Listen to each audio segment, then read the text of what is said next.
Now yield 2 minutes to our colleague from Pennsylvania, Mr. Kelly.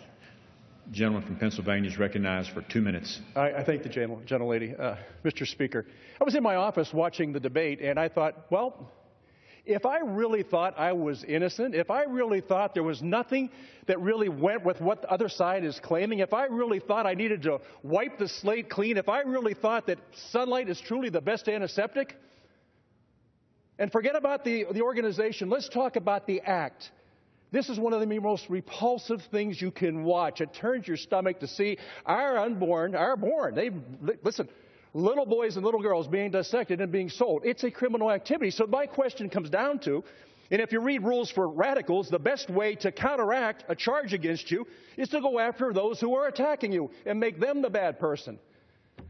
I don't understand. In America's house, when we want to have a debate, when we want everybody in America to look at it and say, this was fair, we are talking about an investigation that if we are false, if the claims are false, it would wipe the slate clean. Most people who think they've been wrongly accused of something say, bring the facts out, let everybody see them. Let's have the conversation, let's have the debate, let's really determine if this is really going on. Only someone who's afraid it may go against them will say, no, you can't do this. I want to tell you, as far as women are concerned and a war on women, I am the father of 4 children, 3 boys and 1 girl. But I have 10 grandchildren, 6 girls and 4 boys. There is not one of them that when it comes to how much I love them, it is gender selective. I love them all in the same way. And in a country that has always stood for human rights, in a country that's always stood for others, for the most vulnerable. And I will not disguise it. It's not say it's not what I am. I am from conception to natural death. I'm in favor of life. I will always be in favor of life. But to have this debate today, that to say that you can't possibly do this because it's driven, it's a Republican agenda, because it's a war on women. If anything, this is a war for women.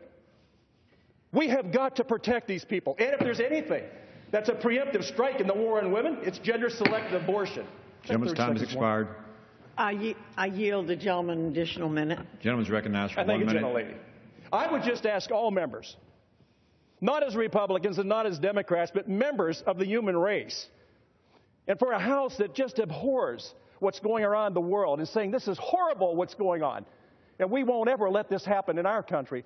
Why would we be having this debate today? If you really want the slate to be clear, if you really want the world to see that there's nothing going on here, then let's have an open investigation. And so at the end of the day, I don't care what organizations, they can walk away and they said, see, we proved that we say we are. This is just so simple. Why would you argue against it? It actually works to their advantage. If it's not true, if it is true, then why in the world would we use taxpayer money, hard-earned American taxpayer money, to fund illegal and criminal activity? That's just not who we are as Americans. I yield back. Yields back.